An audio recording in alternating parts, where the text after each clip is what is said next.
अल्लाहुम्मा सल्लि अला सय्यिदिना व मौलाना मुहम्मदिन। अस्सलामु अलैकुम रहमतुल्लाहि व बरकातुहू।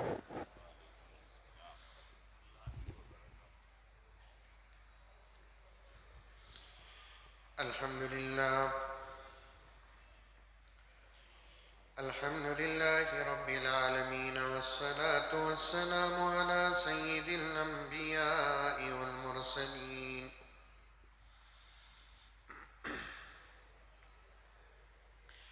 मुहम्मदिन व अला आलिहि व अस्हाबिहि अजमाइन। अम्मा बअदु फ़अऊज़ु बिल्लाहि मिनश शैतानिर रजीम। बिस्मिल्लाहिर रहमानिर रहीम। या अय्युहल्लज़ीना आमनु उदख़ुलू फ़िस्सिल्मि काफ़्फ़ा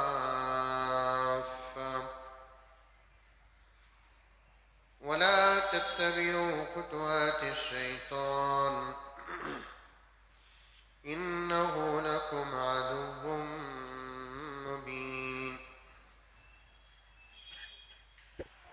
वक़ाल तआला फ़ी मक़ामिन आख़र इन्ना नहनु नज़्ज़लना अज़्ज़िक्र व इन्ना लहू लहाफ़िज़ून। वक़ाल तआला फ़ी मक़ामिन आख़र रब्बना वबअथ फ़ीहिम रसूलन मिन अनफुसिहिम यतलू अलैहिम आयातिहि व युज़क्कीहिम व युअल्लिमुहुमुल किताब वल हिकमह। सदक़ल्लाहु मौलानल अज़ीम। अल्लाहुम्मा सल्लि अला सय्यिदिना नबीना मौलाना मुहम्मद व अला आलि सय्यिदिना नबीना मौलाना मुहम्मद व बारिक व सल्लिम। अल्लाहुम्मा सल्लि अला मुहम्मदिन बिअददि औराक़िल अशजार व बिअददि अक़्तारिल अमतार व बिअददि दवाब्बिल बरारि वल बिहार व अला आलिहि व सहबिहि व बारिक व सल्लिम। अल्लाहुम्मा सल्लि अला मुहम्मदिन कमा हुवा अहलुहु व मुस्तहिक़्क़ु।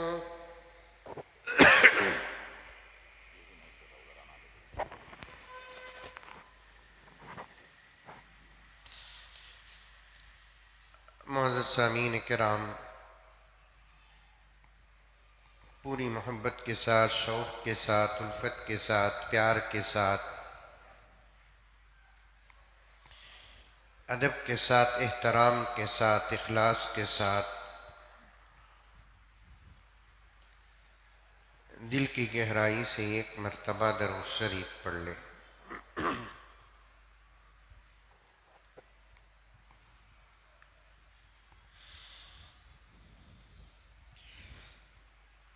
जैसा कि हमारा उन्वान चल रहा है,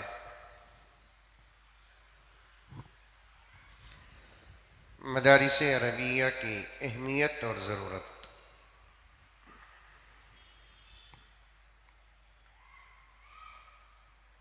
इस उन्वान के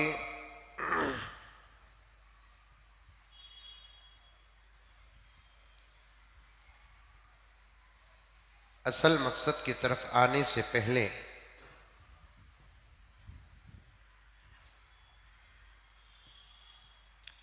बहुत ज़्यादा ज़रूरी शुरू की बातें आती जा रही हैं।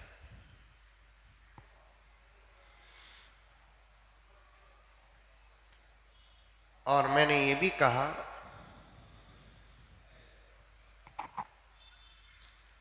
एक अहम बात को समझने के लिए शुरू की कुछ जरूरी बातें समझना पड़ता है, ताकि अहम बात को डायरेक्ट समझने के बजाय वजाहत के साथ समझें और शुरू की बातों को समझने के बाद अहम बात को समझने में आसानी होती है।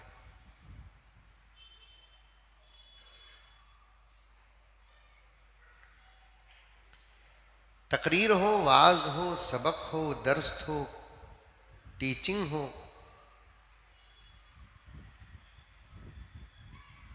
उसी वक्त कामयाब है जब सुनने वाला समझ जाए।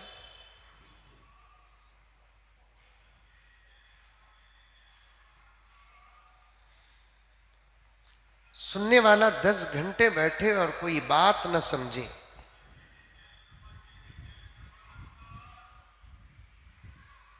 तो 10 घंटे के वाइज का वाज और मुकर्रिर का बयान और तकरीर सब बेकार।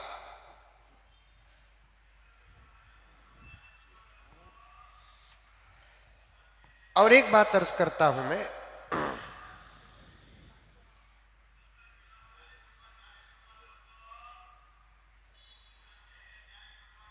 फितनों का ये दौर है और इस दौर में हमको दुश्मनों के साथ साथ अपनों को भी समझाना पड़ता है। दुश्मनों के साथ साथ अपनों को भी समझाना पड़ता है, इसलिए कि मुझे माफ फरमाएं, हमारे अपने कुछ गैरों के साथ मिलकर या दुश्मनों के साथ मिलकर उन्होंने भी हकीकत को समझने से मजबूर हैं। जहां दुश्मन जिस बात का एतराज करता है, गौर से सुनिए, जहां दुश्मन जिस बात का एतराज करता है, शर्म और अफसोस की बात यह है कि हमारे अपने भी वही एतराज करते हैं। अरे ये बात समझ में, मिसाल के तौर पर दुश्मनों को बुर्का समझ में नहीं आता, एतराज करते हैं कि क्या बुर्का जरूरी है, तो हमारे अपने भी ये एतराज करते हैं कि बुर्का क्या जरूरी है, दिल में पर्दा हो तो फिर पर्दा है, बोलते नहीं बोलते।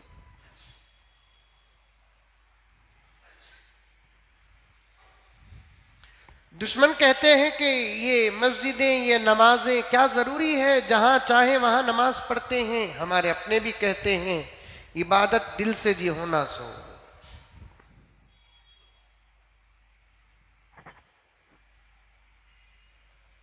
दुश्मन कहता है पूरा दीन और पूरा इस्लाम क्या दाढ़ी में छे। हमारा अपना भी कहता है पूरा दीन क्या दाढ़ी में छे।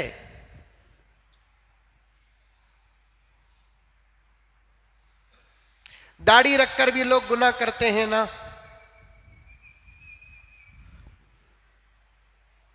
गुनाह अलग है, दाढ़ी अलग है। दाढ़ी रखे तो गुनाह नहीं करना अगर जरूरी है तो फिर कलमा पढ़कर भी गुनाह नहीं करना।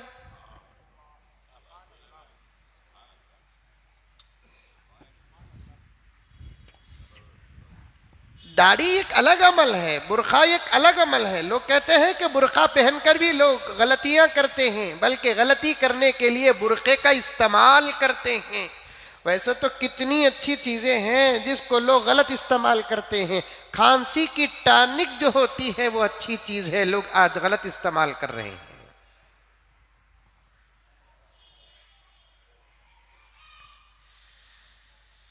आज से 50, 60 साल, 100 साल पहले सिर्फ दुश्मनों को जवाब देना पड़ता था, लेकिन अब हमारे अपनों को भी जवाब देना पड़ रहा है।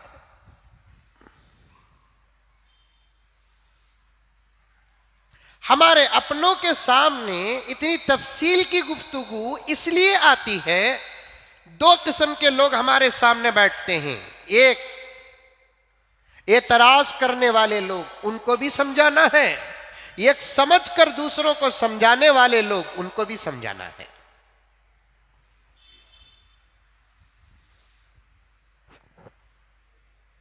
ये मेरे सामने जो साथियां बैठते हैं, महबूब हैं, अकरम है, वाहिद है, ये मुजाहिद है, ये बार बार मुझसे सवाल करते हैं और ये लोग कहते हैं कि हजरत हमारे दुकान में, हमारे माहौल में बहुत सारे गैर मुस्लिम आते हैं, इस किस्म का सवाल करते हैं, हमको जवाब कैसे देना है।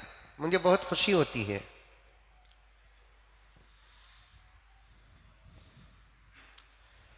दावत व तबलीग का मतलब सिर्फ नमाज की तरफ बुलाना नहीं है, दुश्मन के सवाल का जवाब देना भी दावत है। आई बात समझ में? अरे आ रही क्या बात?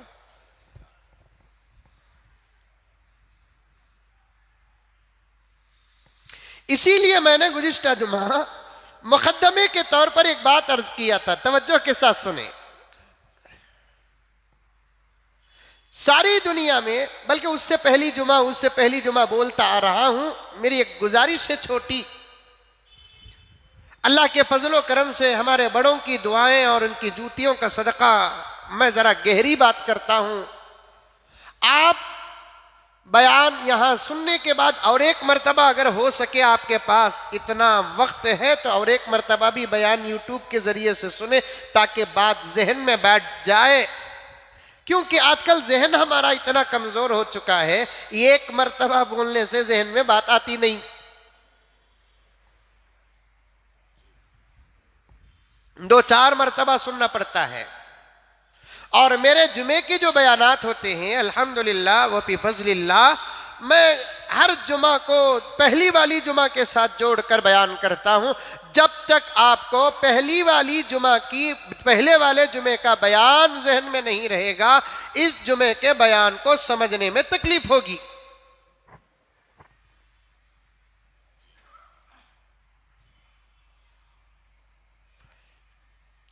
मैंने गुज़िश्ता जुमा अर्ज किया था, दुनिया के अंदर जितने मज़ाहिब हैं, हर मज़हब वाले अपने मज़हब को सही भी मानते हैं, प्यार भी करते हैं, मोहब्बत भी करते हैं, हिफाजत भी करते हैं। अल्हम्दुलिल्लाह हम लोग भी अल्हम्दुलिल्लाह करते हैं।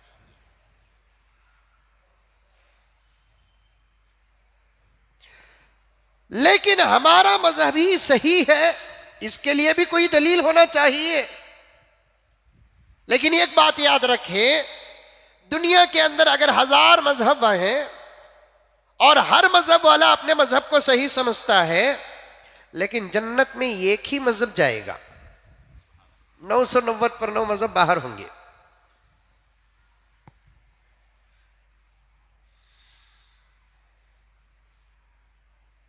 दुनिया में कौम अगर अपने मजहब को सही समझती है तो उसके लोगों के, अक़वाम के, अफराद के सही समझने से वो मजहब सही नहीं होता और वो मजहब वाले जन्नत को नहीं जाते। मजहब का हकीकत में सही होना भी जरूरी है। तुम्हारे सही समझने से मजहब सही नहीं होता, मेरे सही समझने से मजहब सही नहीं होता। हकीकत में भी वह मजहब सही होना चाहिए। अकीदतन हर कौम के नजदीक अपना मजहब सही है, लेकिन हकीकतन क्या है? आई बात समझ में?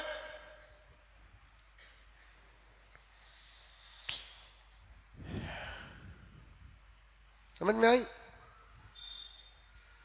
अकीदा अलग चीज है, हकीकत अलग चीज है। अकीदा अंधा हो जाता है, अकीदे में आदमी के पास दलील नहीं होती, हकीकत के लिए दलील होना। जब अकीदे के लिए दलील हो जाती है, वो दलील हकीकत के मुताबिक होती है, तो तब जाकर बात पक्की होती है। मैं मुज़म्मिल साहब को मौलाना समझता हूं, यह अकीदा है। समझ में आ रही है क्या बात?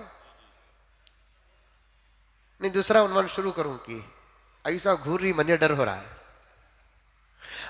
मुज़म्मिल साहब को मौली साहब समझता हूं, ये तुम्हारा अकीदा।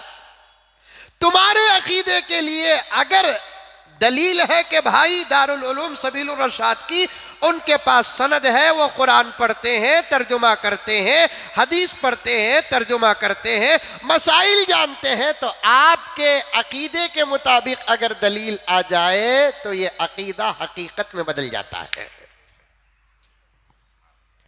जब अकीदा हकीकत में बदल जाता है तो बात पक्की हो जाती है। समझ में आई बात? क्योंकि नौजवान बैठे रहते हैं, पढ़े लिखे लोग बैठे रहते हैं मेरे सामने, कॉलेज वाले पढ़े रहते हैं, पढ़ने वाले बच्चे बड़े बैठे रहते हैं, तो इस किस्म की मंतिक बयान करने में मुझे बहुत मजा आता है। मैं इसे फिलास समझा, ये मेरा अकीदा है, लेकिन मेरे पास जो दलाइल हैं वो दलाइल इस पर फिट नहीं होते तो हकीकत से बाहर। बाबू समझ में आई बात? मैं मजाक करता नहीं बल्कि पूरी मोहब्बत के साथ कहता हूं। जब आप बात समझ जाते हैं तो मैं फैसला कर लेता हूं कि पूरी मस्जिद को बात समझ में आ गई। बड़ा अच्छा बात बच्चा है, ये नौजवान है, बात को समझे बगैर आगे बढ़ना चाहता नहीं।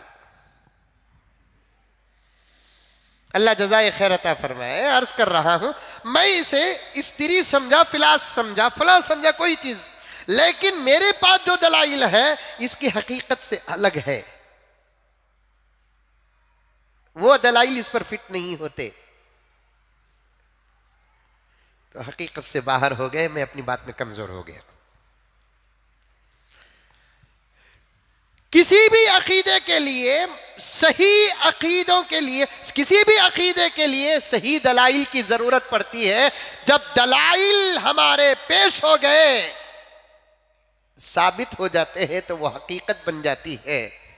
जब चीज हकीकत बन जाती है तो हमें हमारे बात में पक्के हो जाते हैं।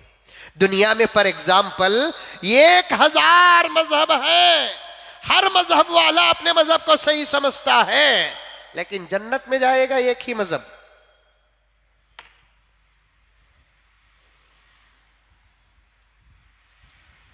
अब देखना पड़ेगा दुनिया के तमाम मजाहिब में कौन सा मजहब सही है।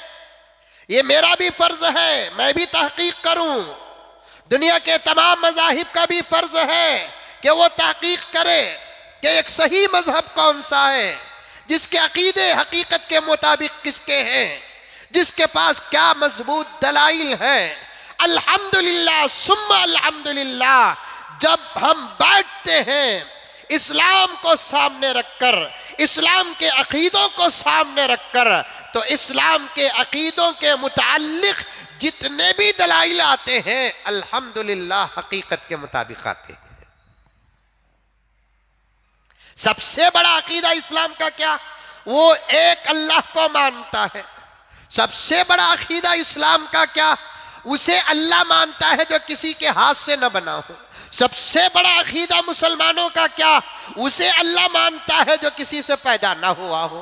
उसे अल्लाह मानता है उससे कोई पैदा ना हुआ हो। उसे अल्लाह मानता है जो तन्हा हो।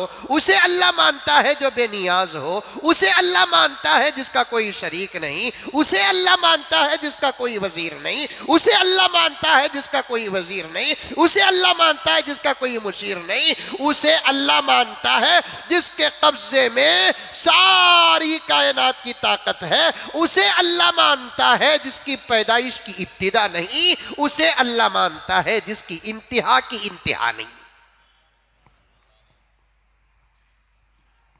हमारा वही तो अकीदा है। अरे है नहीं है? अल्लाह कितने? माशाअल्लाह। अल्लाह कहाँ है? हर जगह है। अल्लाह के माँ बाप है? नहीं है। अल्लाह के बीवी बच्चे हैं? नहीं है। अल्लाह के दादा दादी है? अरे माँ बाप ही नहीं तो दादा दादी का नाना नानी का। अल्लाह का कोई मुईन है? नहीं। अल्लाह का कोई मददगार है? नहीं। अल्लाह का कोई पीए है? अल्लाह का कोई बॉडीगार्ड है? अल्लाह की कोई सिक्योरिटी है? अल्लाह तबारक व तआला किसी चीज का मोहताज है? नहीं। ये हमारा अकीदा है। और गौर कर कर देखे हमारे पास दलील है, क्योंकि दो अल्लाह होते तो ये दुनिया का निजाम न चलता। एक रियासत में दो सीएम नहीं हो सकते, एक मुल्क में दो पीएम नहीं हो सकते, एक हल्के में दो काउंसलर नहीं हो सकते, एक हल्के में दो एमएलए नहीं हो सकते, एक हल्के में दो एमपी नहीं हो सकते। जब तुम्हारे सामने रहने वाली चीजों के लिए ये बात तय है तो पूरी कायनात के लिए दो अल्लाह कैसे हो सकते हैं?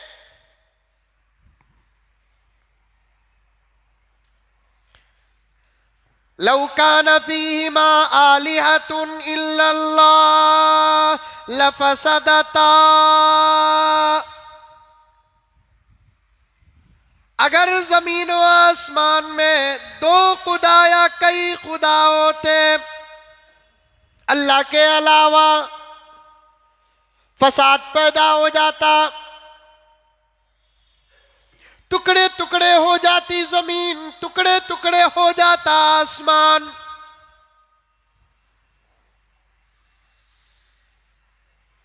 और अल्लाह किसी से पैदा भी नहीं हुआ। अगर अल्लाह किसी से पैदा होता तो उसे पैदा करने वाले उससे बड़े होते, और अल्लाह से बड़ा कोई नहीं। सुभान अल्लाह।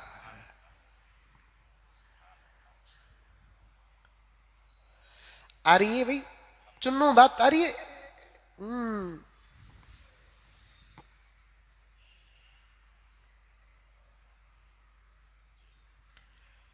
अल्लाह से कोई पैदा नहीं हुआ, अल्लाह से, अल्लाह की खुदरत से पैदा हुई कायनात, अल्लाह की जात से नहीं, जात से नहीं, खुदरत से। मिसाल समझाता हूं, मोबाइल बनाने वाला अपने आइडिया से, अपनी अकल से बनाया, लेकिन ये मोबाइल को बनाने वाले का बेटा नहीं बोलेंगे।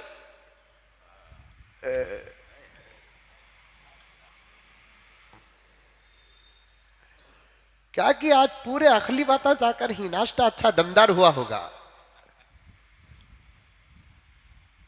ये जो मोबाइल बना, ये बनाने वाले के इल्म से बना, बनाने वाले के हुनर से बना, बनाने वाले के आइडिया से बना, बनाने वाले के अकल की ताकत से बना।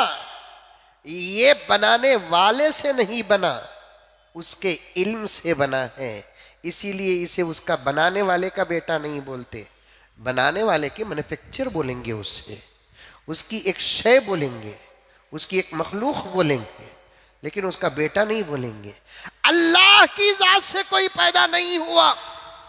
एक सवाल पैदा होता है, अल्लाह की जात से क्यों कोई पैदा नहीं हुआ? सवाल, पॉइंट का सवाल। हालांकि बारीक बात है ये, लेकिन समझा तो इंशाल्लाह समझो। ऐसी डेंजर बात भी नहीं है कि आपके ईमान को खतरा हो, लेकिन बहुत जरूरी बात है। आजकल लोग आपके जहनों को खराब कर रहे हैं। आप सुनो, आप हमारे डिस्ट्रीब्यूटर बन जाओ, फिर वहां से होलसेल के रिटेल तकसीम करो, यहां से ले आओ। क्योंकि जहां तुम जा रहे हैं वहां हम नहीं जा सकते।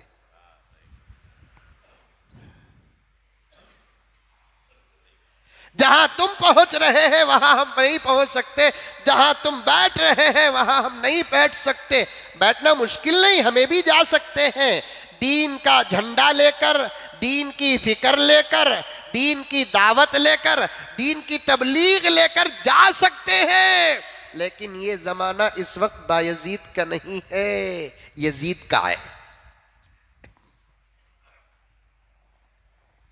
ये जमाना अब बायजीद का नहीं है, यजीद का है। अगर जहां, माफ करना, जहां आप बुरी जगह नहीं जा रहे, अड्डों को, शराब खानों को नहीं जा रहे, बिजनेस को जा रहे हैं, बाजार को जा रहे हैं, मार्केट को जा रहे हैं, घरों के अंदर आप इलेक्ट्रिक का काम करने जा रहे हैं, फैन का काम करने जा रहे हैं, प्लम्बिंग का काम करने जा रहे हैं, हमें भी जा सकते हैं सीखकर। लेकिन एक साथ हमें दो काम करेंगे। हमारे अच्छे काम पर दुनिया की नजर नहीं होती, बुरे काम पर दुनिया की नजर होती है। ये बात है, दुनिया वाले है ना अच्छाइयां तलाश नहीं करते, दुनिया वाले अच्छे लोगों की बुराइयां तलाश करते हैं। बुरे लोगों की बुराइयां तलाश उतना नहीं करते जितना दुनिया वाले अच्छे लोगों की बुराइयां तलाश करते हैं। इसलिए आज के जमाने का तकाजा यही है कि एहतियात से रहे। 2 जुमा पहले हमारे अब्बा का एक जुमला बोलते बोलते रह गया, नोट कर लेता हूं मैं। हजरत मौलाना अब्दुल अलीम फारूकी साहब एक मरतबा बेंगलुरु तशरीफ लाए। लखनऊ के बहुत बड़े आलिम दीन है, रद्द शिया पर जबरदस्त काम करते हैं। मुझे पूरी तहकीक नहीं, लेकिन मैंने सुना कि हजरत उमर फारूक के खानदान से हैं आप, वल्लाहु आलम बिस्सवाब। लेकिन ये बात तो पक्की है, उलमाए देवबंद में से अक्सर उलमाए देवबंद अल्हम्दुलिल्लाह खुलफाए अरबा की नस्ल ही में से है। उनका शजरा अगर उठाकर देखेंगे, किसी का सिलसिला अबू बकर तक जाता है, किसी का सिलसिला उमर तक जाता है, किसी का सिलसिला उस्मान तक जाता है, और आले अली तो सारी दुनिया में फैली हुई है। अली की औलाद तो सारी दुनिया में फैली हुई है। जितने भी सय्यद हैं सब के सब आले अली हैं, आले हसन है, आले हुसैन है।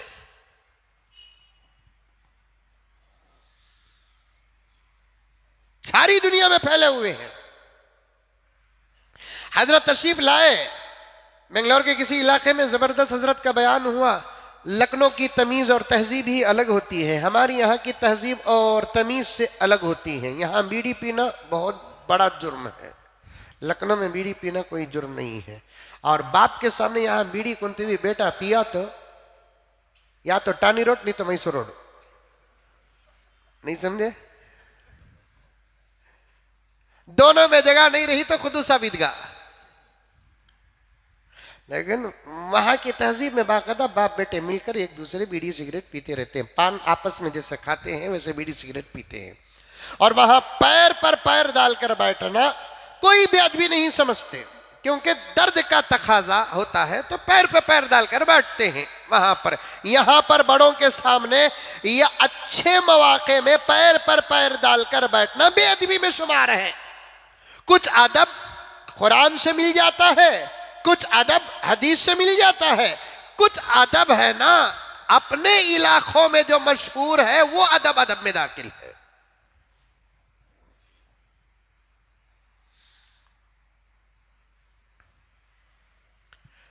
वहां पैर पर पैर डालकर बैठ सकते हैं, यहां पर नहीं। हमारे कर्नाटक में नहीं, हमारे तमिलनाडु में नहीं, यहाँ पर वो क्या कहते हैं आंध्रा और तेलंगाना की तहजीब में नहीं। लेकिन मैंने तरह तेलंगाना में इस किस्म का मिजाज देखा, क्योंकि तो निजाम का असर अभी भी बाकी है वहां पे।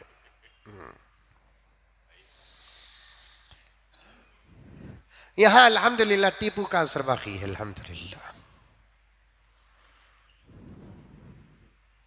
पैर पर पैर बड़े लोगों के सामने डालकर बैठना बेअदबी है यहाँ पर। और गौर फिक्र करेंगे तो जरा गहराई में उतर कर देखेंगे तो अदब के उसूल में भी यह बात दाखिल है कि पैर पे पैर डालकर ना बैठे। कैसा बैठना मालूम क्या आपको? मैं बता रहा हूं ना, एक पैर पर एक पैर डालकर बैठना। औरतां तो बैठना च नहीं, लेकिन ऐसा बैठे रहती सोफे में सोनिया गांधी बेकार, बेअदबी है। बच्चों को अदब सिखाओ, घर की औरतों को अदब सिखाओ, खुद अदब में रहो। अदब अखलाक नहीं रही समझो कि इंसान नहीं।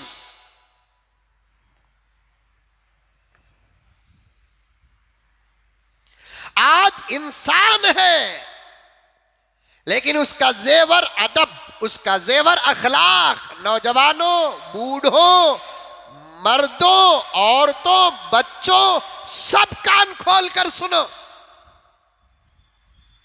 आज बेदीनी, बेअदबी, बदअखलाकी, बदतमीजी किसी एक खास शोबे में नहीं पूरी उम्मत में फैल चुकी है।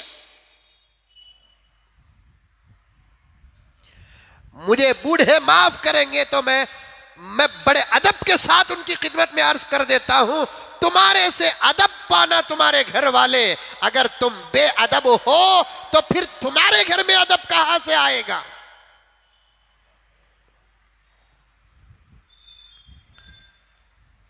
घरों के अंदर तरबियत का मिजाज पैदा करो। घर तरबियत की जगह है।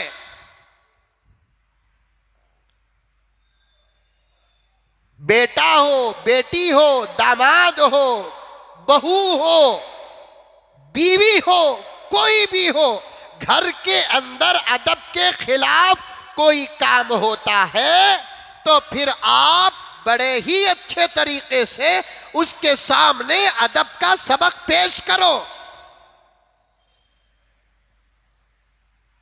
कहां है हमारे घरों में ये तरबियत? करोड़ों रुपए के घर बनाकर फिरौन के बराबर तो हो गए, लेकिन घर अदब से खाली, अखलाक से खाली। तरबियत करने वाला कोई नहीं, तमीज सिखाने वाला कोई नहीं, अखलाक बताने वाला कोई नहीं।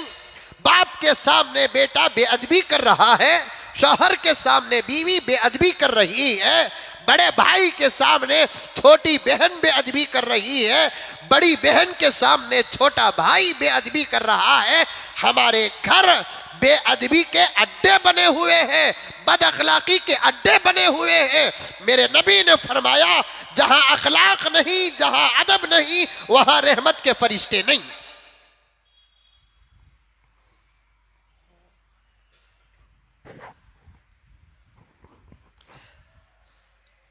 अल्लाहु अकबर कबीरा।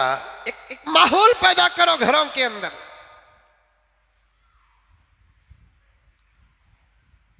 एक मिजाज पैदा करो घरों के अंदर। इन नस्लों को अब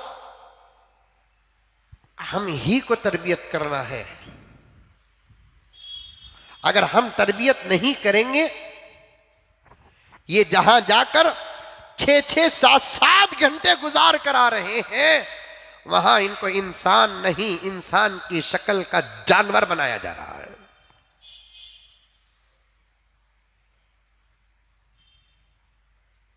इंसान नहीं, इंसानी शक्ल का दरिंदा बनाया जा रहा है, इंसानी शक्ल का कुत्ता बनाया जा रहा है, बंदर बनाया जा रहा है। मैं आऊंगा इंशाअल्लाह ताला, अभी बहुत दूर है वो मंजिल जहां मुझे पहुंचना है, आपके साथ पहुंचना है, लेकिन आ रही है तो बात अर्ज कर रहा हूं। खुदा का वास्ता देकर कहता हूं, अल्लाह का वास्ता देकर कहता हूं कि तुम्हारे बच्चों को अब बनाने की जिम्मेदारी तुम्हारी या उलमा की है, तीसरी कोई जमात नहीं है। जहां तुम्हारे और हमारे बच्चे जाकर पढ़कर आ रहे हैं, वहां हमारे बच्चों को पढ़ाया जा रहा है। क्या अंग्रेजी पढ़ाया जा रहा है? क्या कन्नड़ पढ़ाया जा रहा है? क्या सोशल पढ़ाया जा रहा है? क्या साइंस पढ़ाया जा रहा है? क्या उल्टी सीधी तारीखें? लेकिन बच्चों को अखलाक नहीं, शर्म नहीं, हया नहीं, तमीज नहीं, तहजीब नहीं। हमारे बच्चों को हमने जानबूझकर उनकी इंसानियत को बर्बाद करने के अड्डों में दाखिल किया है।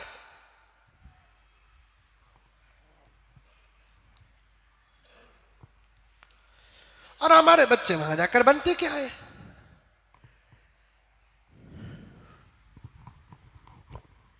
बनते क्या है? घरों के अंदर तरबियत का एक माहौल पैदा करो, जिससे गलत बात नजर आती है मुआफिक अंदाज से, मुताबिक अंदाज से, मौके के लिहाज से उसकी तरबियत करो। करेंगे इंशाअल्लाह। कब से करेंगे? अरे बोलो रे बाबा, करेंगे, आज से करो, शुरू करो। लेकिन डांट कर नहीं, गुस्से से नहीं, इंसल्ट करके नहीं, जलील बनाकर नहीं। मां के सामने अगर बहू यानी हमारी बीवी हमारी मां के सामने कोई बेढंगा काम करती है, अदब के खिलाफ है, अखलाक के खिलाफ है। मैंने जो शुरू में कहा था ना, मौके के मुताबिक इंसल्ट किए बगैर, जलील किए बगैर,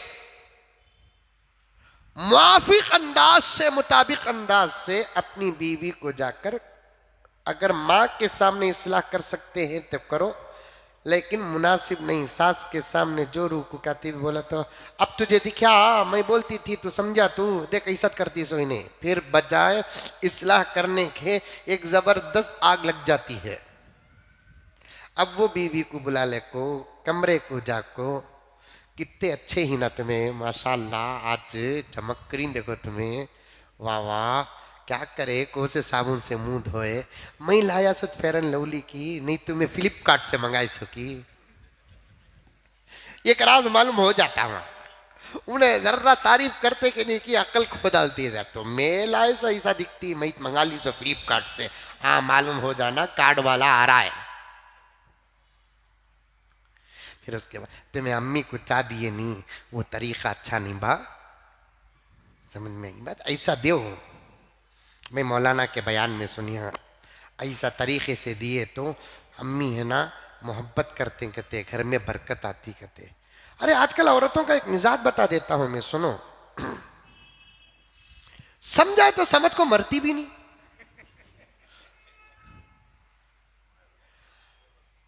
अब मुझे ये समझ में नहीं आ रहा है कि उसके जमाने में हमें पैदा हुए सो गलती की नहीं, हमारे जमाने में उन्हें पैदा हुए सो गलती की मालूम नहीं। अरे मेरा शौहर मुझे समझा रहा है ना, अच्छी बात ही बोल रहा है सो ना, नहीं टांग नहीं सो मुर गई, एक टांग की मुर गई नहीं, टांग च नहीं, वो इतने अच्छे अंदाज से तुम्हें समझाओ, क्या बोलते हो उसके यहाँ से बोला सो घर कमरे कुछ में, अव्वल तुम्हारा अम्मा को समझाओ जाओ। अजीब बात, समझो मेरी माए, मेरी बहनें, मेरे भाइयों, सामने वाला अगर समझाता है, तरबियत करता है, इस्लाह करता है, यूं समझो कि तुम पर खुदा की रहमत गालिब है।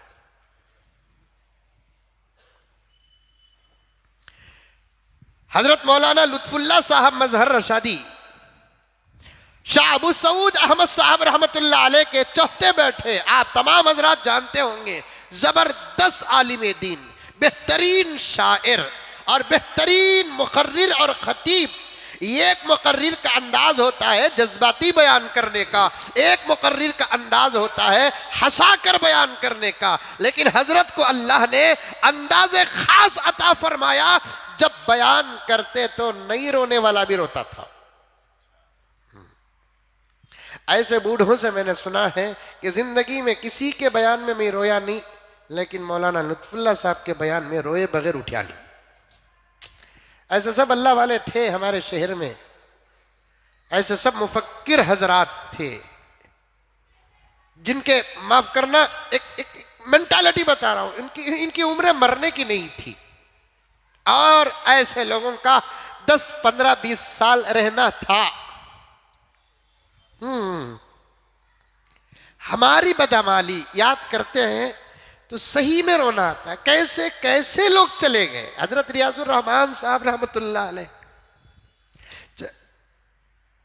हमारे वालिद हजरत अमीर शरीयत एक अच्छी उम्र पाए अल्हम्दुलिल्लाह, 80 साल 85 साल, लेकिन ये जो हजरात थे, हजरत रियाजुर रहमान साहब रहमतुल्लाह अलैह, हजरत लुत्फुल्लाह साहब रहमतुल्लाह अलैह, ये और 10-15 साल तक एक मेंटालिटी, मौत तय है, मौत तय है, इज़ा जा अजलुहुम ला यस्ताखिरून साअतन वला यस्तक़दिमून, मौत तय है। लेकिन ये आम तौर पर ये उम्र मरने की नहीं, ऐसे लोगों का तो और भी कम से कम 10-15 साल जिंदा रहना था। कैसे कैसे लोग गए थे। हजरत रियाजुर रहमान साहब रहमतुल्लाह अलैह, अल्लाह दरजात बुलंद फरमाए, क्या मकाम पाया जन्नतुल मुअल्ला में। हजरत की तदफीन हुई, हजरत खतीजा उम्मुल मुमिनीन के खदमों तले आराम करने का क़यामत तक मौका मिला है। हजरत तकरीर करते, एक जुमला भी हजरत के बयान में ऐसा नहीं निकला जिसको सुनकर सामने वाले का दिल टूटा हो। ऐसे कैसे लोग गुजरे हैं। उलमा के लिए दुआ करो, तरबियत करते हैं। तो गर्ज हजरत मौलाना लुत्फुल्लाह साहब रसादी रहमतुल्लाह अलैह मुझे खास तौर पर फरमाया, देख बा, एक तकरीर में हजरत मेरी इस्लाह करे। उसके बाद हजरत ने फरमाया कि मैं बोलिया बोलकर क्या भी बुरा समझाने को बात, तुम्हें तरबियत करने वाले रहे तो तुम्हें खुदा का शुक्र अदा करो, तुम्हारी इस्लाह करने वाले दुनिया में ही ना, वरना कितने बच्चे ऐसे हैं जिनको रोकने वाला गुनाहों से कोई नहीं है। खुद उसकी माँ नहीं, उसका बाप नहीं, उनका कोई उस्ताद नहीं, उनका कोई पीर नहीं, मुर्शिद नहीं, मुर्शद नहीं। कोई अगर गलत बात की इस्लाह करता है तो उसे उल्टा दुआ देना। हमारे बुजुर्ग तो सामने वाला गाली दिया तो दुआ देते थे। इमाम अबू हनीफा के बारे में किसी ने कहा आकर, हजरत आदमी फला आदमी आपकी गीबत करया। हजरत ने अल्हम्दुलिल्लाह कहा। उसके बाद हजरत चूंकि मालदार थे, अपने घर की दौलत का एक बहुत बड़ा हिस्सा उठाया, बड़े तबक में डाला और अपने गुलाम से कहा कि जाओ हमारे फला मोहसिन को देकर आओ। मोहसिन का मतलब क्या? एहसान करने वाला। उसका नाम मोहसिन नहीं था। हमारे मोहसिन को देकर आओ, हम पर आज उनका एहसान हुआ है। गुलाम ने कहा कि उन्हें, आपका तो दुश्मन है ना हजरत, उन्हें आप मोहसिन बोल रहे? अरे जाओ, जाकर हमारे तरफ से ये कीमती तोहफा देकर आओ। अशरफियां अशरफियां अशरफियां बोले तो क्या? रसगुल्ले। हाँ, अशरफियां सोने के सिक्के, अशरफियां टट्टा भरकर, ऐसी दौलत थी हजरत के पास। जाओ हमारे मोहसिन को देकर आओ। अब वो गया, जाकर दरवाजा खिटखिटाया। हजरत ने आपको ये तोहफा दिया है और आपका शुक्रिया अदा किया है। अब उन्हें आया, सीधा आकर कहने लगा, क्या हजरत मेरा शुक्रिया अदा कर को तुम्हें इतना तोहफा देकर भेजे ना? तो हजरत बोले कि भाई मालूम हुआ कि आज आप हमारी गीबत करे हैं।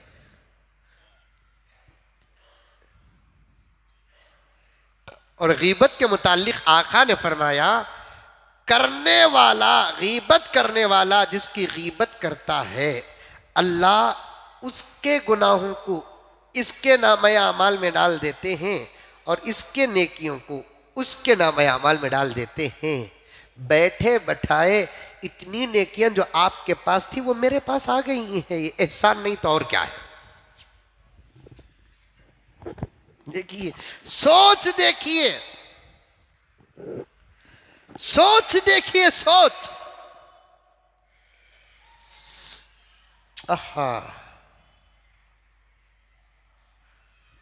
आज गीबत का जवाब हम गीबत से देते हैं, चगलखोरी का जवाब चगलखोरी से देते हैं, लड़ाई का जवाब लड़ाई से देते हैं, दुश्मनी का जवाब दुश्मनी से देते हैं।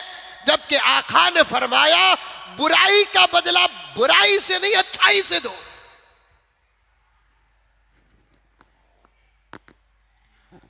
बुराई का बदला बुराई से नहीं, अच्छाई से दो। कहां दे रहे हम? उन्हें हमारी गीबत करे, हमें उसकी गीबत करे, बीच में नेकी परेशान है, किसके तरफ जाऊं? उन्हें हमारी गीबत करे भाई, बदले में हमें उसकी गीबत करे। हमारे गुनाह उसे, उसके गुनाह हम ना, लेकिन बीच में नेकी परेशान है, किधर जाऊं परवरदिगार? उन्हें हम ना गाली दिया, हमें उसे गाली दिया। अलियाज़ बिल्लाह, उन्हें हमारी मां को खींचा, हमें उसकी मां को खींचे। उसकी बुराइयां हमें बयान किए, बदले में हमारी बुराइयां वो बयान किया। यही तो सिलसिला है। क्या ये तरीका सहाबा का है? ये तरीका ताबिईन का है? क्या ये तरीका तबे ताबिईन का है? टोपियां पहनकर अपने आप को मुसलमान समझने वालों, दाढ़ियां रखकर अपने आप को मुसलमान समझने वालों, जुमे में एक मर्तबा नमाज पढ़कर अपने आप को मुसलमान समझने वालों, चंद मस्जिदों के जिम्मेदार क्या बने, चंद मदरसों के जिम्मेदार क्या बने, चंद दरगाहों के जिम्मेदार क्या बने, एक दो चार मर्तबा उम्रे क्या कर लिए, एक दो मर्तबा हज क्या कर लिए। यूं समझ गए कि क़ियामत तक अल्लाह अगर हमको जिंदा रखेगा, हमारा हर गुनाह माफ है। आते हैं। मुझे बहुत दिनों से ख्वाहिश है कि गीबत की बुराइयां और उसके मुताल्लिक अल्लाह का फरमान और नबी का फरमान क्या है मैं बताऊं। आज हमारी कोई महफिल गीबत से खाली नहीं। मुझे मालूम हुआ कि मस्जिदों के लंबे लंबे चबूतरों में बैठकर गीबत की मजलिस है। अब दावत और तबलीग जब से दो टुकड़े हुई है, मुझे साफ कहने दो, मुझे किसी से लेना देना नहीं है। मैं हर जमात का आदमी हूं। अगर जमात सही है, अल्लाह वाली है, उसूल पर है, हक पर है, मैं उस जमात का आप मानो के ना मानो मैं मिंबर हूं। हर अच्छे काम का मैं मिंबर हूं, हर अच्छी तहरीक का मैं मिंबर हूं, हर अच्छी तंजीम का मैं मिंबर हूं। सामने वाला एक्सेप्ट करे कि ना करे, मेरे हाथ से अगर देने की ताकत है तो देता हूं, वरना मैं अपने जुबान से दुआएं करता हूं। अल्लाह मुझ जैसे गुनहगार की दुआ को कबूल फरमाए। लेकिन जब से दावत और तबलीग दो टुकड़े हुई है, काम दीन का मस्जिदों में कम हो रहा है, गीबतें ज्यादा हो रही हैं। ऐलान होता है, भाइयों बुजुर्गों दोस्तों, सुन्नत और नवाफिल के बाद थोड़ी देर तशरीफ रखें। इंशाअल्लाह ताला दीन की अहम और जरूरी बात होगी। कितना खूबसूरत जुमला है, क्या बेहतरीन दावत है। अल्फाज में क्या दर्द है, अल्फाज में क्या फिक्र है, अल्फाज में कितनी बेहतरीन बशारत है, क्या मेहनत है। ये जुमला तो हजरत इलियास रहमतुल्लाह अलैह ने बनाया कि भाइयों दुआ के बाद थोड़ी देर तशरीफ रखो, इंशाअल्लाह दीन की बात होगी। सुन्नतों नवाफिल के बाद थोड़ी देर बैठो, इंशाअल्लाह दीन की बात होगी। बैठने का मौका है, फिर भी बैठता नहीं, इसलिए कि ये हमारी जमात नहीं है। क़यामत आ गई दावत पर, तूफान आ गया दावत पर, जलजला आ गया तबलीग पर। ये सोच कर उठने वाला दाई नहीं बागी है, बागी है, बागी। चाहे इधर वाला हो कि चाहे उधर वाला हो, मैं चाहे तो नाम ले सकता हूं, लेकिन मेरा नाम लेना तो सही है, लोग इसे इंतशार का सबब बनाएंगे, इसलिए मैं हालात को और फितनों को सामने रखकर नाम नहीं लेता। जब ये दावत होती है, ये ऐलान होता है, एक जमाने में आदि से आदि, पाव से पाव मस्जिद बैठ जाती है। अब ऐलान सुनकर एक अच्छा दाई जिसका चिल्ला लगा है, जिसका साल लगा है, जिसका अंदरून लगा है, जिसका बैरून लगा है, वो उठकर बरसरे मजलिस जाता है। जब उससे पूछते हैं, एक जमाना तू ऐलान करता था, एक जमाना तू बैठता था, जाने वालों को दरवाजे के पास ठूड़ी पकड़कर दाढ़ी पकड़कर रोकता था, आज तू खुद उठकर जा रहा है, क्या बात है? तो वो कहता है कि ये हमारी जमात नहीं है। चल रहा है नहीं चल रहा है? अरे बोलो मेरे भाइयों, चल रहा है नहीं चल रहा है? ऐसे लोग चाहे इधर के हो चाहे उधर के हो, आज एक नया नाम अपने पेशानियों में लगा लेना, आज एक नया नाम का स्लेट अपने गले में डाल लेना, ये सोचकर ऐलान के बाद उठकर जाने वाले ये दाई नहीं, ये बागी हैं, दीन के दोस्त नहीं, दीन के दुश्मन है। ये हजरत इलियास साहब के अफराद नहीं है, ये इसराइल के मिशन के और तंजीम के अफराद हैं। ये आज फिर वही तंजीमें आपस में गीबतें करते हुए बैठते हैं। मस्जिदों में गीबतें ना करो, मस्जिद अल्लाह के करें। यहां गीबत करना तो दूर की बात, यहां अगर आदमी बेकार की गुफ्तगू भी करता है तो फरिश्ते उस आदमी को बद्दुआ देते हैं। ये नमाज की जगह है, ये तिलावत की जगह है, ये जिक्र की जगह है, ये एतकाफ की जगह है। यहां खुदा को मनाया जाता है, यहां आने से अल्लाह राजी होते हैं। जब तक बैठता है इस घर के अंदर, चार दीवारी के अंदर, फरिश्ते उसे घेर लेते हैं, आगोश रहमत में आ जाता है। ऐसी जगहों को आप अपने आमाल से खराब नहीं करना। गीबतों से बचो। फिर कभी मौका मिलेगा तो अर्ज करूंगा, मस्जिदों के जिम्मेदारों, तुमने तो मस्जिदों को असेंबलियां बना लिया है, मस्जिदों को कारपोरेशन बना लिया है, मस्जिदों को पार्लियामेंट बना दिया है, गुंडागर्दी के अड्डे बना लिए हैं तुम लोगों ने। और जैसे एक सांप अपने खुद को कब्जा करके बैठ जाता है, हालांकि सांप का जो घर होता है, खुद जो होता है, वो सांप का बनाया हुआ होता नहीं, दिमक और कीड़े मकोड़ों का बनाया हुआ होता है, और वो खाली जगह पर जाकर सांप कब्जा कर लेता है। बिल्कुल इसी तरीके से ये मस्जिदें किसी कमेटी की बनाई हुई नहीं होती है, कौम के चंदों से बनाई जाती है, लेकिन उसमें ऐसे कब्जा कर लेते हैं बाज लोग जैसे सांप कब्जा कर लेता है। अब सियासी मीटिंगें मस्जिदों के अंदर, तरफदारी की बातें मस्जिदों के अंदर, इमाम पर जुल्म के इरादे मस्जिदों के अंदर, मुअज्जिन को गुलाम बनाने का प्लान मस्जिदों के अंदर, क्या क्या नहीं होता। ये बात मेरे पास सबूत के साथ पहुंची है। मैं हक बात कहने से पीछे हटता नहीं। आप जानते हैं मेरी जान मेरे जिस्म में नहीं, मेरी हथेली में है, कि पिक्चर को जाने के फैसले भी मस्जिदों में हुए हैं। अल्लाह का अजाब मोदी की शक्ल में नहीं आएगा तो क्या अबू बकर की शक्ल में अल्लाह की रहमत आएगी? योगी की शक्ल में नहीं आएगा अल्लाह का अजाब तो उमर फारूक की शक्ल में अल्लाह की मदद आएगी। यकसा सिविल कोड नाफिज करके हमारा ईमान बर्बाद नहीं होगा तो फिर क्या हमारी ईमान की हिफाजत के लिए उमर बिन अब्दुल अजीज आएंगे, सलाहुद्दीन अय्यूबी आएंगे? पागलों, अहमकों, दीवानों, तुम्हारी जिंदगी से तो तुम्हारी मौत बेहतर है।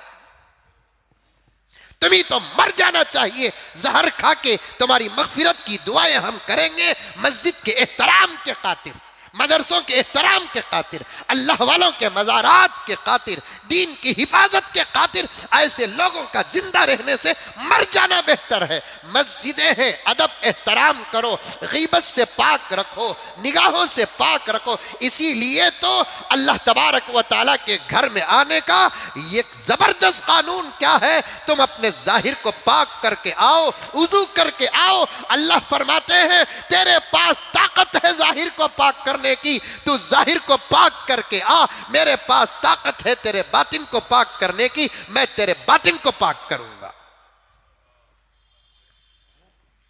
अदब से आओ, झुक कर आओ। लेकिन क्या हो रहा है, मस्जिदें गीबतों के अड्डे बने हुए हैं। इमाम का घर देखो कैसा होता है, लेकिन सदर सेक्रेटरी और अराकीन की ऑफिस देखो क्या जबरदस्त होती है। ये तमाम मस्जिदों का हाल बता रहा हूं मैं, तमाम मस्जिदों का हाल बता रहा हूं मैं। आ गई तो बात छोड़ना, ये आजिज की आदत नहीं। मुअज्जिन का घर देखो कैसा होता है, लेकिन मस्जिदों की ऑफिस है, ओहो जबरदस्त। जुमे में बयान करने वाले खतीब की कुर्सी चारों तरफ से हलती, मीटिंग करने वाले सदर साहब की कुर्सी, ऐसी कुर्सी में तो शायद मोदी भी नहीं बैठा है। सब हाल जहां देखे वहां जख्म, जहां देखे वहां दर्द। एक जगह जख्म हो तो इलाज हो, दो जगह जख्म हो तो इलाज हो। किसी जगह पर लिखा है फारसी का जुमला, हमा तन दाग दाग शुद्ध, पुम्बा कुजा कुजा नहम। पूरा जिस्म दाग दाग हो गया, रुई कहां कहां रखे।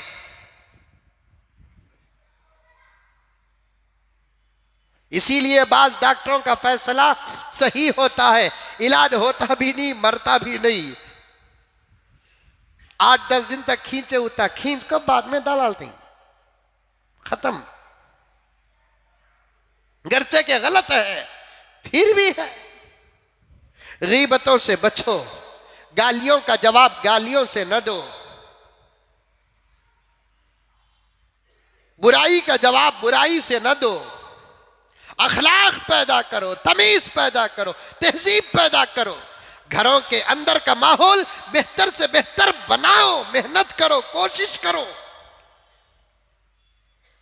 हम भी हमारे घर में यही तो काम करते हैं। बच्चों से गलती हो जाए, जब देने का वक्त आता है तो शफकत, तरबियत का वक्त आता है तो एक सख्त बाप बन जाते हैं। क्योंकि हमारी तरबियत भी ऐसी हुई। खिलाने का वक्त आता तो माँ बाप मुशफिक बन जाते, पिलाने का वक्त आता माँ बाप मुशफिक बन जाते, देने का वक्त आता तो माँ बाप मुशफिक हो जाते। तरबियत का जब वक्त आता तो फिर उनसे ज्यादा हमने किसी को सख्त महसूस नहीं किया।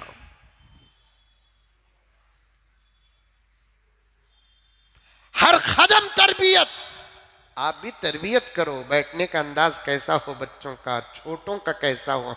ऐसा नहीं बैठते बेटे, हमें भी क्या भी आसमान से सिके सिकाए उतरे नहीं, माँ के पेट से बने बनाए निकले नहीं। हम भी सादे सीधे थे। एक मर्तबा अब्बा जान, मेरे बहन भाई अल्लाह उम्र में बरकत दे, जिंदा है, पूछ कर देखिए। एक जगह पर गए, मेरे से पहले मेरे अब्बा मेरे खालू जा चुके थे वहां पर। उनसे मिलने के लिए मैं और हमारे बड़े बहन भाई गए तो उस घर के हाल में मेरे खालू जनाब अलहाज हिदायतुल्लाह साहब मरहूम बैठे थे। अब्बा जान दोनों साड़ू साड़ू थे, रिश्ते में भाई भी थे। दोनों आपस में दस्तरखान में खाना खाने के बाद वहीं वो दोनों बैठ गए। उसके बाद हम लोग, मेरा पढ़ने का ज़माना था, हमें दोनों गए, सलाम करे। दो बड़े आदमियाँ थे, डर को हमें क्या करे, दरवाजे के पास जो कुर्सियाँ थी उसी कुर्सियाँ में बैठ गए। हो गया उत्तर। ऐसा डांटे, वो भी जवाई को भी मंजे भी। पहले मंजे डांटे, ठीक है, तो डायरेक्ट जवाया को, जवाया का तो हर घर के जवाया जवाया। ये जमाने में जवाई को तो अच्छा है बोला तो भी उन्हें डाउट करता, कहीं को इतनी तारीफ कर रही हूं, तारीफ करे तो डाउट करता। मेरे हवाले से जो डांटे आज भी हमारे बहन भाई साहब याद करते हैं तो बोलते हैं कि मुज़म्मिल, ऐसे मालूम होता है कि अभी भी हमारे कानों में वह आवाज गूंज रही है। मुझे तो जर्रा दूर का रिश्ता था, पर्दे में औरतें थी, मदरसे में पढ़ने वाला, अल्हम्दुलिल्लाह हाफिज हो चुका, अल्हम्दुलिल्लाह अरबी दुवम या अव्वल पढ़ रहा था उस दौर में। लेकिन दूसरों के सामने डांटना शर्मिंदगी मामूली बात होती है। इतना डांटे, इतना डांटे, इतना डांटे, हमारे खालू हमारी सिफारिश लेने लगे। इतना डांटे, क्या पढ़े सो, क्या हाफिज, हमें दोनों नीचे बैठे ही, तुम्हें कुर्सी में, ये क्या अखलाक, ये क्या पढ़ रही सो, ये तमीज है तुम्हारी। पर्दे में ऐसा डांटे, ऐसा डांटे, पसीना छूटा। आज वो डांट ऐसी याद रहती है कि कसम अल्लाह की, बावजूद जुमे के मौके पर बैठने से पहले सोचता हूं कि अतराफ कोई बड़ा तो नीचे नहीं बैठा है। ये उसी तरबियत का नतीजा है, ये उसी तरबियत का नतीजा है। आज छोटे ऊपर बैठते हैं, बड़े नीचे बैठते हैं। क्या थानवी रहमतुल्लाह अलैह का वाकया किसी जमाने में कहा था या जुमे में कहा, नहीं कहा मालूम नहीं, मैंने बाहर के जलसे में एक मर्तबा कहा। उलमा परेशान हो गए क्योंकि रोज बयान में रहने वाला आदमी मैं कब क्या बोले मुझे क्या मालूम होता। थानवी रहमतुल्लाह अलैह के पास एक नवाब साहब आए। नवाब लखनऊ में मालदार आदमियों को नवाब बोलते और मामूली मीडियम किस्म के मालदारों को नवाब नहीं बोलते, हाई लेवल के लोगों को नवाब बोलते हैं। नवाब साहब आए जिनके घर में दौलत नाचती है, जिनके घर में दौलत चमकती है, और जिन घरों में जिनके पास दौलत होती है वहां दीन हमेशा खतरे में रहता है, खतरे में रहता है। नवाब साहब आए, आकर कहने लगे कि हजरत दौलत तो इतनी है, अम्मा के तरफ से भी आई सो, बाबा की तरफ से भी आई सो, मैं नक्को बोले तो भी दौलत मेरे घर का दरवाजा खिटखिटाती है, लेकिन मेरे घर में सुकून नहीं है हजरत। असल दौलत तो सुकून है ना। हाँ, अरे बोलो रे बाबा, असल दौलत क्या? सुकून सुकून सुकून। 10 रुपए कमाए तो भी जोरू हंस को बात करना, इसे बोलते से सुकून। नहीं कमाए तो भी परवाह नहीं जी, आज नहीं तो सबा अल्लाह देगा, ये जुमला जिस बीवी के जुबान से निकल जाता है, समझो कि उस आदमी को खुदा की तरफ से सुकून मिल चुका है। अब इसका मतलब ये नहीं कि तुम्हें कमाना नहीं से जाना। जोरू कहती भी बोली तो तू सुनती नहीं कि मौली साहब का बयान तो देख, मैं कमाया नहीं तो भी तू तसल्ली देना। कहते वो जमाना चलेगा रे बाबा, पैसा फेंक मुस्कुराहट देख, पैसा फेंक मोहब्बत देख, पैसा फेंक प्यार देख। नाजायज नहीं, जायज के लिए भी अब बीच में पैसा आ गया। नाजायज के लिए नहीं, शादी छिवी नहीं, आइसक्रीमा खिला रही, कितना खिलाते की उतना, कितना पिलाते की उतनी मोहब्बत थी। मेरे दोस्तान कई उन्माना मंजे देते हैं, इन्हों ही ना उन्हों वो वाहिद ही ना। एक लतीफा भेजे, एक लड़का लड़की में मोहब्बत होगी, कहते एक दिन एक गाड़ी लेकर आ रहा है, छोकरी खुश होगी। वो क्या की एक लफ्ज, जानू जानू ये इतने गाड़ियां। उन्हें बोला, कहते आपके लिए खुश हो को एक दिन 8 दिन को एक मर्तबा एक गाड़ी में बैठती जाती, पॉपकॉर्न खाती आती, एक गाड़ी में जाती, आइसक्रीम खाती आती। पक्का इरादा कर ली, माँ बाप से भी बोल डाली, करी तो उसे कर तो, नहीं तो मर जाता हूँ। क्यों, तो इतने गाड़ियां ही ना। पैसा बोल को बाबा बोले तेरी किस्मत तेरे साथ के जाको मर्ग बोल को कर डाले शादी। उसके बाद 2-3 दिन के बाद घर में कपड़े पहनने को था। क्या कपड़े इतने गंदे ही ना, क्या कहते मैकेनिक के कपड़े। वो रोजाना ले लगा था ना, गाड़ियां उसके नहीं है, रिपेयर को आए सा गाड़ियां।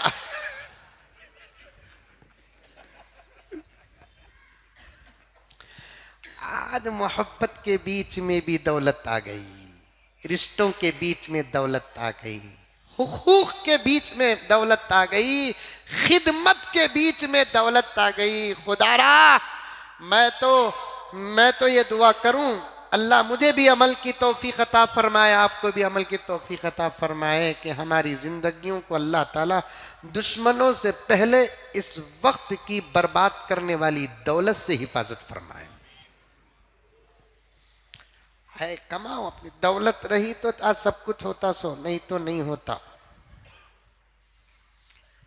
15 साल शादी के बाद की जिंदगी कोई मामूली जिंदगी है? अरे बोलो भाई, शादी हो को 15 साल का जो सफर होता है कैसा नहीं गुजरा होगा। और 15 साल में मोहब्बत के कितने हजार लम्हात गुजरे होंगे।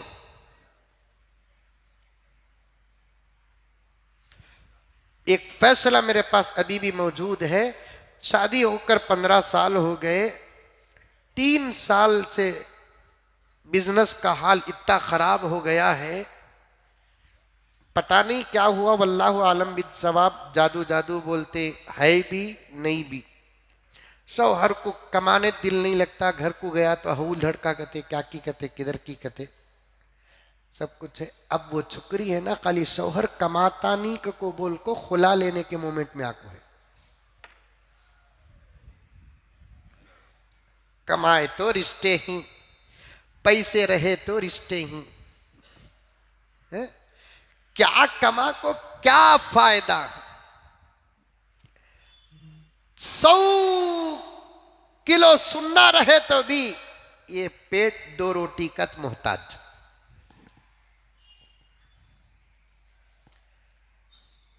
100 किलो सुन्ना रहे तो भी ये पेट 2 रोटी का मोहताज। 2 रोटी का अगर इंतजाम हो गया तो जिंदगी गुजारना क्या मुश्किल। समझ में आ रही है बात मेरी? ये तुमना नहीं बोलना सुमी, पर्दे में औरतों को बोलना, चूंकि ये जरिया है वहां तक बात पहुंचाने का। तो मैं औरतों की मजलिस में भी कहता हूं, तो यहाँ जुमे को भी मैंने अपनी तकरीर में औरतों को भी शामिल कर लेता हूं। शामिल का तो बुलाता नहीं पर्दे में, तो शामिल कर लेता हूं। 100 किलो सुन्ना रन दो, 100 किलो चांदी रन दो, हीरे जवाहरात रन दो, ये पेट सिर्फ 2 रोटी का मोहताज है, वो भी तबीयत अच्छी रही तो।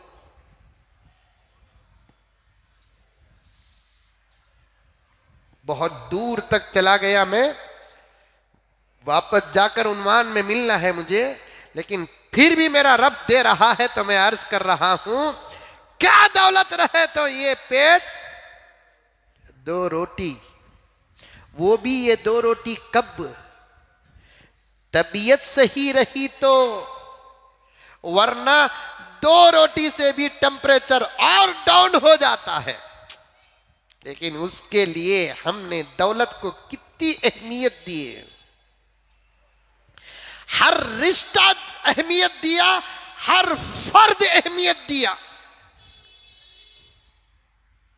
मेरी सुबह मेरी शाम कहीं कहीं कहीं कहीं गुजरती है। मेरे साथ सभी भाई रहते हैं।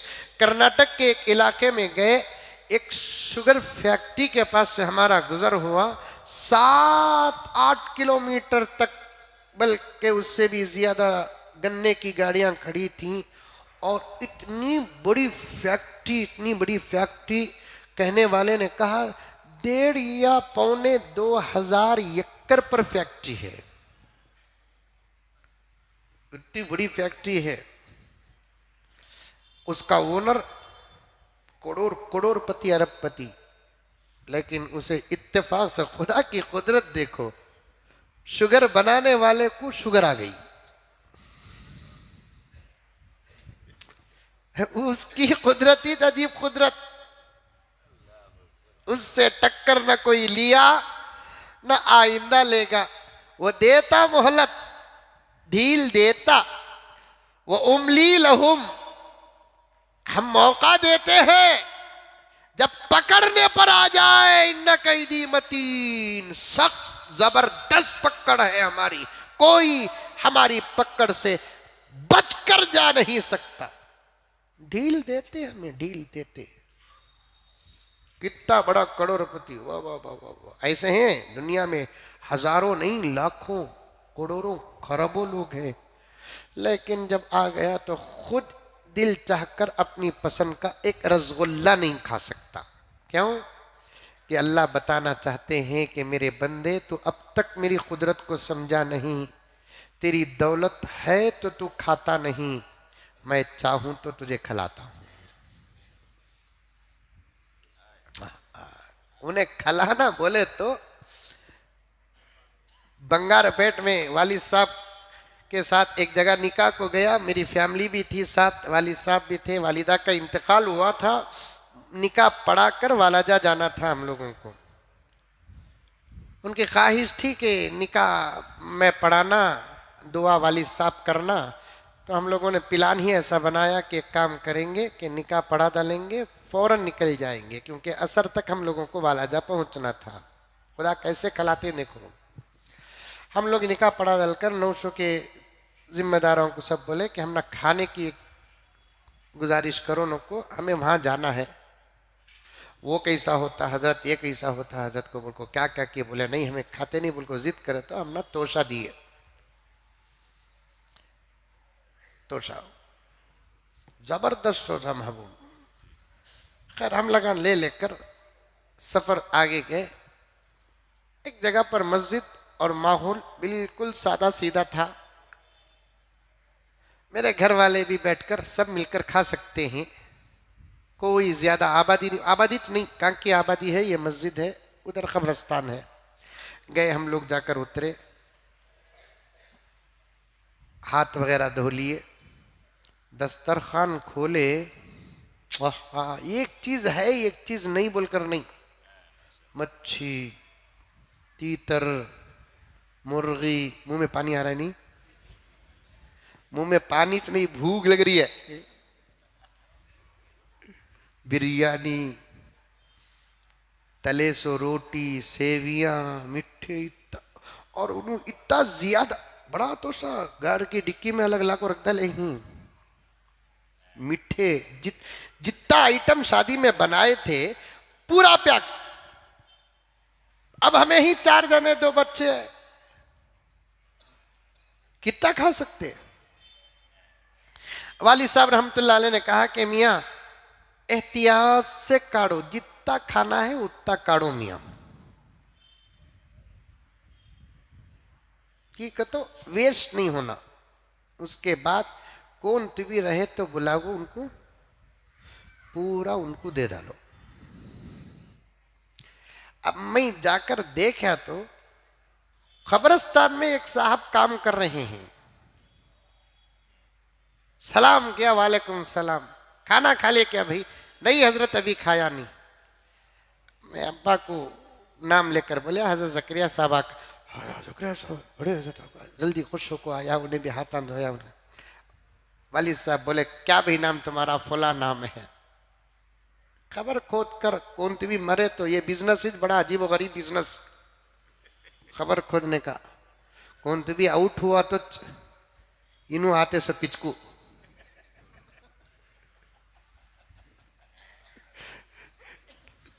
सब जने दुआ कर सकते हैं हवाला, अल्लाह हमारे कारोबार में बरकत अता फरमा, लेकिन 2 आदमियों को दुआ करना बहुत मुश्किल है। डॉक्टर को, एक खबर खोजने वाले को, डॉक्टर क्या दुआ करेंगे? अल्लाह मरीजा अता फरमाए, अच्छी दुआ ही है। वाली साहब ऐसे सवालात का जवाब बहुत देते थे। खाने के वक्त बोले ना, मैं वाली साहब को एक डॉक्टर साहब पूछे थे, हजरत सब भी अपने बिजनेस में दुआ करती ना, अब हमें क्या करना हजरत? हमारा अब्बा बोले तुम्हें दुआ मरीजा देवल को पूछो न को, अल्लाह मेरी दवा में, तहकीक में, तफ्तीश में शिफा अता फरमा, ये दुआ करो, मरीजा पूछो न को। अब खबर खोद को रोजाना ये खबर खोदे तो 750 रुपये, 1000 रुपये, 1500 रुपये, वो देने के वास्ते भी क्या तकरार करते मालूम क्या? कहा जी वो बोर्ड में लिखो ही 1000 रुपये, तुम्हें ले रही सो 1500 रुपये। कहा कि किधर की बोलती? अरे पापू ने खबर खो दिया सो, उसे 5000 दिए तो भी कमी। 2 जगह तो करोड़पतियां भी फकीरा बन जाती, एक निकाह के वक्त, दूसरा मैयत के वक्त। शादी महल 5 लाख का, अब वो ये अलग क्या कि कैमरा आ गया है, ड्रोन कैमरा कहते हैं, ड्रोन कैमरा फिर लगा रहता हो, मंजे डर काम बम है कि बोल को ड्रोन, लाखों रुपए वह खर्चा करते, लेकिन निकाह पढ़ाने वाले को जो मुसाफा करते ही देखो दिल से बद्दुआ। एक पेट भर को 1000 रुपए, 5000, 10,000 रुपए देते नहीं। खाजी साहब को, मंजे नहीं बोल रहा हूं बाबा, अल्लाह की कसम, खुश हुए सका इमाम साहब को एक 5000 रुपए, एक 10,000 रुपए कवर बदल को की तो तुम्हारे बेटे को, तुम्हारी बेटी को हलाल करने वाले आयात पड़ा है इन्हें। 20 लाख की शादी कर रही, खाजी साहब को 5000 नहीं देने वाला क्या खाक मालदार?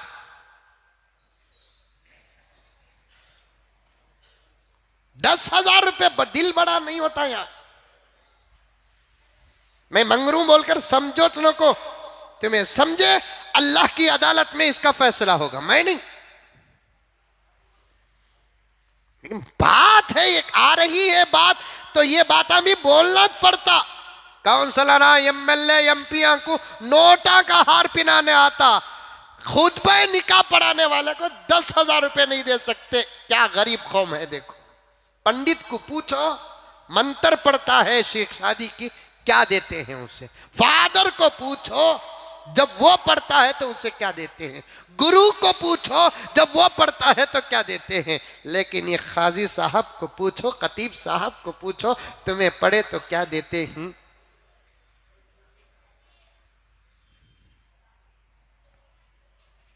नहीं, इसे सब छोटे बातें समझो न को, ये सब अखलाक में, मोहब्बत में, इल्म में, अमल में दाखिल बातें ये। इसे मंगनी समझो न को, मंगने पर आ जाए हमें तो फिर देने के पास उतनी दौलत तुम्हारे पास नहीं है, नहीं है। एक मोहब्बत, अमल का एक रिस्पांस, अमल की अहमियत। 900 को खड़ा को 900 का बाबा, अरस का बाबा, जबरदस्त कवर मौलाना। वो भी ऐसी मुट्ठी, अम्मा जी का पुरानी खबर, अंदर 500 की रोड है, नोट रहती 500 की नोट अंदर, वेंटिलेटर में बमड़िया मारे सकर रहती। क्या भी समझो वो इतनी चीती लपट को उसका मुर्दा निकल को रहता। गांधी जी परेशान अंदर, गांधी भी परेशानी इतना कहीं को मंजे मुदर डाले आई ने एक वहां खबर खोदता, उन्हें खबर देखे तो नींद नहीं आती खबरों को।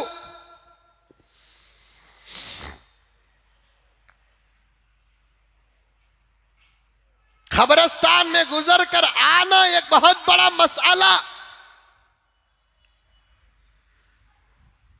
आखिरत की मंजिलों में से पहली मंजिल, सहाबा जाते तो रोकर आते। खोता देंगे नहीं। 3 दिन की जियारत करो, बोलो बाबा मर गए तो खबर खोदने वाले को 1000 रुपए नहीं दिए, बोर्ड डाल डाले कब्रिस्तान वाले। अच्छा करे वो उनका इंतजाम है, वो उन्होंने बोर्ड डाल डाले, बड़े की खबर खोदे तो इतना, बच्चे की खबर। उसके अलावा भी तो एक एहसान है, एक है बदला, एक है एहसान। बदला मेहनत जितनी उतना बदला, एहसान उससे ज्यादा। और अल्लाह तबारक व तआला हमारे आमाल का बदला नहीं देते, एहसान देते हैं। हल जज़ाउल एहसानी इल्लल एहसान। कहाँ हमारी नमाजें, कहाँ उसकी अता, कहाँ हमारा जिक्र, कहाँ उसकी अता, कहाँ हमारे रोजे, कहाँ उसकी अता, कहाँ हमारा उम्रा, कहाँ उसकी अता, कहाँ हमारा हज, कहाँ उसकी अता। बदला अलग चीज, एहसान। खबर खोदने वाले को 1000 रुपये, 2000 रुपये, 3000 रुपये, 5000 रुपये नहीं। 3 दिन की जियारत करो, बोलो बाबा की, पूरे मोहल्ले के बेनमाजियों को दावत, पूरे मोहल्ले के दाढ़ी मुंडवों को दावत, पूरे मोहल्ले के सूदखोरों को दावत। और वो जो दावत देते वो लगा दुआ में नहीं रहते, वो लगा भी दावत को चाहते। यही पैसा इन गरीबों पे लगाओ, ये 10 दिन की दावत का पैसा गरीबों में लगाओ, ये 20 दिन की दावत का पैसा गरीबों में लगाओ, 20वें दिन नीचे लगाओ। मैं इख्तिलाफ अब बोलने के मोमेंट में नहीं हूं। 3 दिन की जियारत करना कि नहीं करना, 10 दिन की जियारत करना कि नहीं करना, 20 दिन की जियारत करना कि नहीं करना, चहलम करना कि नहीं करना, वो अपना अपना मसला है। अब इन इख्तिलाफात को उठाने की जरूरत नहीं। जब मुझे हमारे मसलक को बयान करने का मौका मिलेगा, मैं डंके की चोट में मसाइल बयान करूंगा। आप 3 दिन कुछ सदका करो, 10 दिन कुछ सदका करो, बजाय ऐसे वैसे लोगों को खिलाने के इन गरीबों को तलाश करके जाकर पैसा दो। इंशाअल्लाह ताला मरहूम को उसका अजर पहुंचेगा। 10 दिन को जाकर पहुंचाओ। ऊपर चादर डालने के बजाय वो फूल वाली चादर का पैसा इन गरीबों को दो। ये इसी हफ्ता एक औरत आई मेरे पास, एक औरत आई। मुसलमानों, मैं हालात को शरीयत के साथ जोड़कर बयान करता हूं। एक औरत आई जिसके 2 बेटे 2 बेटियां, मेरे मदरसे की ऑफिस में बैठी, मेरे मदरसे के खादिम को मैं सामने बिठाकर कहा, ऐसा जुमला बोली कि मैं उसके बाद बात नहीं कर सका उस बच्ची से। कहने लगी, हजरत हमारे जैसे गरीबां बेवायां के लिए दुनिया में कौन बीच नहीं क्या हजरत।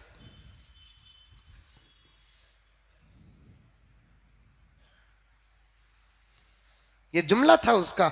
हमारे से क्या, बेवायां के लिए, हमारे बच्चों के सरहा यतीमों के लिए दुनिया में कौन भी सहारा नहीं क्या हजरत।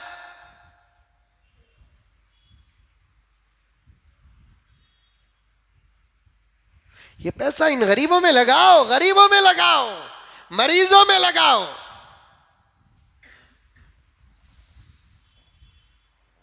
अब खबर खोदने वाला आदमी काम कर लेकर था, अल्लाह खिला रहा है। देखो कैसा कैसा खिला रहा है, देखो।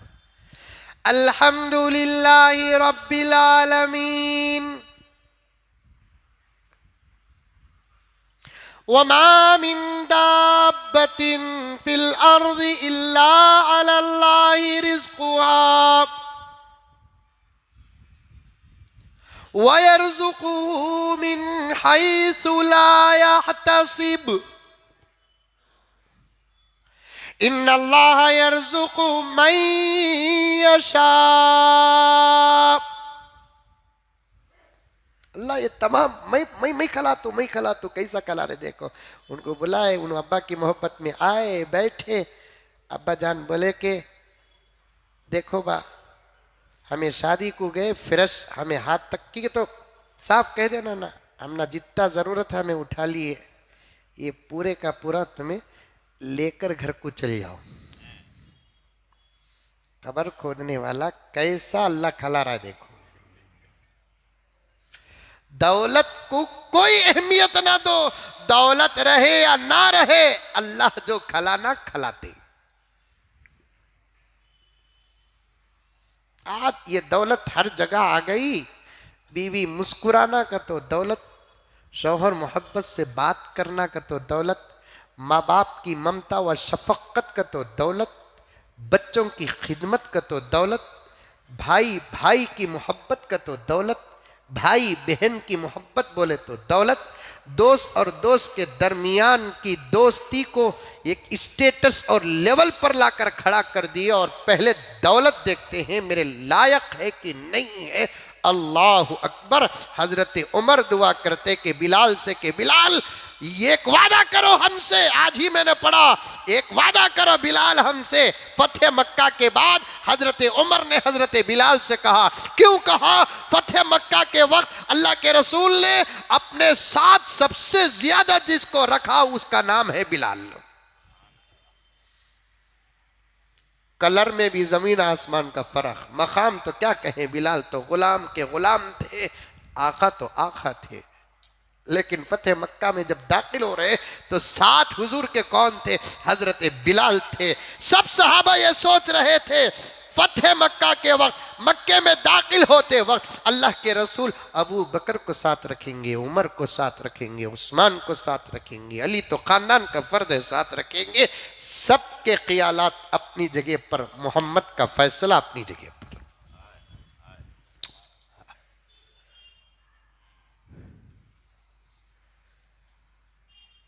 बिलाल को साथ रखते हैं। दाखिल होते ही अल्लाह के रसूल ने फरमाया कि बिलाल आज तुम्हारा मेरा ही काम है, अजान तुमको देना पड़ेगा, नमाज मुझको पढ़ाना पड़ेगा। तुम्हारी अजान पहले होगी, हमारी इमामत होगी। रिस्पांस, मकाम इतने हजार सहाबा में, 10,000 सहाबा में मकाम मिल रहा है तो बिलाल को मिल रहा है। ये मंजर अबू बकर हजरत उमर देखते हैं तो कहते हैं कि बिलाल ये मंजर ऐसा ही नहीं है, एक इशारा है कि जन्नत में भी तुम सबसे ज़्यादा आका के करीब रहोगे। मैं गुजारिश करना चाहता हूँ कि तुम अपने करीब उमर को रखो। दोस्ती करते हैं तो कलर देखते देखते दौलत देखते हैं। यहां क्या देखा जा रहा है? कौन नबी से करीब है उसके साथ दोस्ती है, कौन दीन के करीब है उसके साथ दोस्ती है, किसकी अजमत के झंडे लग रहे हैं उसके साथ दोस्ती है। अल्लाह अकबर कबीरा। अल्लाह ऐसा ईमान हमको अता करे, ऐसी मोहब्बतें अता करे, ऐसा खुलूस हमको अता करे, ऐसी जिंदगियां हमको अता करें। कोशिश करो, मेहनत करो, दुआएं करो, गलत चीज़ों को अपनी ज़िंदगी की रास्तों से हटाओ, अच्छी चीज़ों को अपनाओ, बुरी चीज़ों पर नज़र ना डालो। हज़रत अब्दुल अलीम फ़ारूक़ी साहब दामद बरकातुहू से बात चले गई। हज़रत बेंगलुरु को आए, टांग पे टांग डालकर बयान कर रहे थे। अब्बा के पास एक आदमी आया, आकर कहने लगा क्या हज़रत नबी की सीरत उन्होंने टांग में टांग डाल को बयान कर लगो थे ना हज़रत। अब्बा जान पूछे कितने घंटे बयान करे भावनू? 2 घंटे बयान करे। अब्बा जान बोले 2 घंटे में हुजूर की सीरत नहीं, खाली मौलाना के टांगट नजर आई क्या रहे तुझे?